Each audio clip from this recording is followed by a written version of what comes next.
Lip reading est une activité de parler en continu, mais avec une dominante peut-être plus individuelle que certaines autres. Le principe est assez simple. Vous allez prendre devant vous une pile de flashcards face cachée. Et puis vous allez demander à vos élèves de deviner celle que vous allez lire en silence. C'est-à-dire vos élèves vont devoir lire sur vos lèvres et essayer de reconnaître le mot que vous avez devant vous. Donc la consigne sera « Read on my lips and guess the flashcard ».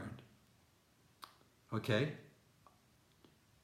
Donc vous pouvez faire plus ou moins de bruit et parfois vous allez tout de même chuchoter un petit peu. Donc là, le mot était « oranges ».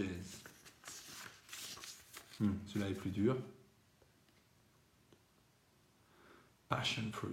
Bon, pour vous qui découvrez peut-être les flashcards, c'est difficile. C'est pour ça qu'il faut bien imaginer que cette activité doit être menée peut-être dans un deuxième temps, après avoir déjà bien présenté chacune des flashcards. Il faut que les élèves les aient déjà entendues à de multiples reprises dans des activités de compréhension orale et pourquoi pas répéter dans des activités de parler en continu avant d'être exposé à cette activité-là qui est un peu difficile mais plutôt sympa, plutôt ludique.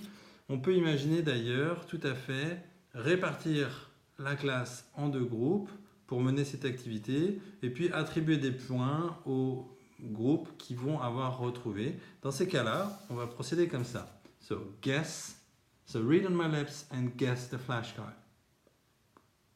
Donc là, vous regardez, s'il y a un élève qui lève la main, vous lui donnez la parole. Il va donc faire sa proposition, passion fruit par exemple. Vous allez faire répéter le groupe. OK, can you repeat together? Passion fruit. OK, you're right. So 1 point for your group. Et donc ça permet de mettre un peu une dimension ludique, une petite compétition dans le groupe, mais qui va être plutôt une saine émulation. Et puis ça permet aussi de faire répéter à tout le groupe, ou en tout cas à la moitié du groupe, et non pas juste à un seul élève.